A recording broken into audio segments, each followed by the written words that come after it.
Дотоод иргэх сургуулиас бэлтгэн өргөдөг Цахим ТV-гийн мэдээллийн цаг болон энэ удаагийн дугаараа үндэсний намын өдөрт зориулсан сэтвчилсэн намын үзэсгэлэнгээс бэлтгэн өргөж байна. Дотоод иргэх сургуулийн төв номын сангаас Монгол төрийн ууган байгууллагууд болох цагдаагийн байгууллага, шүүхийн шийдвэр гүйцэтгэх байгууллагын 100 жил, хил хамгаалах байгууллагын 88 жилийн түүх тоог тохиолдуулан эрдэмтэн судлаачдын бичиж туурвиж сургалтад ашиглаж байгаа ном сурах бичгүүдээр сэтвчилсэн номын үзэсгэлэн зохион байгууллаа.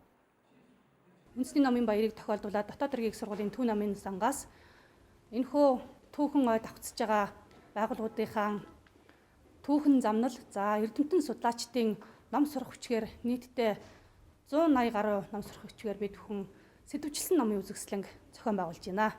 Ном гэдэг бол 90 цаг хэмээх далайг гатлан үеэс үед уламжлан хүрэх ёстой эрдэнийн ачаад хэлсэн хөлөг онгоц юм а гэж Франц Бекон гэдэг хүн хэлсэн байдгийг. Энэ бол үнэхээр оновчтой номын ач холбогдлыг тодорхойлсон үгэ гэж би ингэж бодож явдаг. Тийм учраас бүгдээрээ номтой үргэлж нөхөрлөе. Номноос одоо шинэ мэдлэг олж авдаг. Сошиал ертөнцөөс мэдээлэл авдаг бол номноос мэдлэг эрдмийг олж авдаг юм шиг үгдгийг давтан хэлье.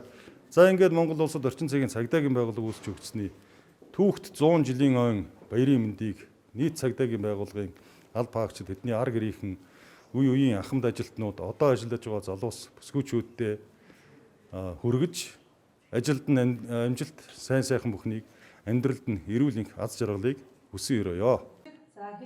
Үзэсгэлэнгийн нээлттэй дотоод иргэх сургуулийн эрдэм шинжилгээ эрхэлсэн дэд захирал доктор профессор цагдаагийн хурандаа зоригт эрдэм шинжилгээний нэгдсэн үрэлэнгийн захирал доктор профессор цагдаагийн хурандаа Бат Эрдэнэ сургалтын бодлого төлөвлөлтийн газрын дарга хурандаа Мөнх Заяа болон Албан хааг сонсогч суралцагчдын төлөөлөл оролцлоо. Монгол Улсын ерөнхийлөгчийн номын баярын өдөр тэмдэглэх тухай 2012 оны 158 дугаар зарлигаар жил бүрийн 9 дугаар сарын 3 дахь 7 хоногийн бэм гарагт номын баярын өдрийг улс орон даяар тэмдэглэхээр шийдвэрлсэн байдаг. Сэтвчилсэн номын үзэсгэлэн 30 дахь удаага зохион байгуулагдах гэж байгаа үндэсний номын баярын өдрийг тохиолдуулан гаргаж байгаагаараа онцлогтой. Энэ жилийн номын баяр Сүхбаатарын талбайд 9 дугаар сарын 17-ноос 19-ний өдрүүдэд өдөр бүр уншин явраатаагаар болох юм а.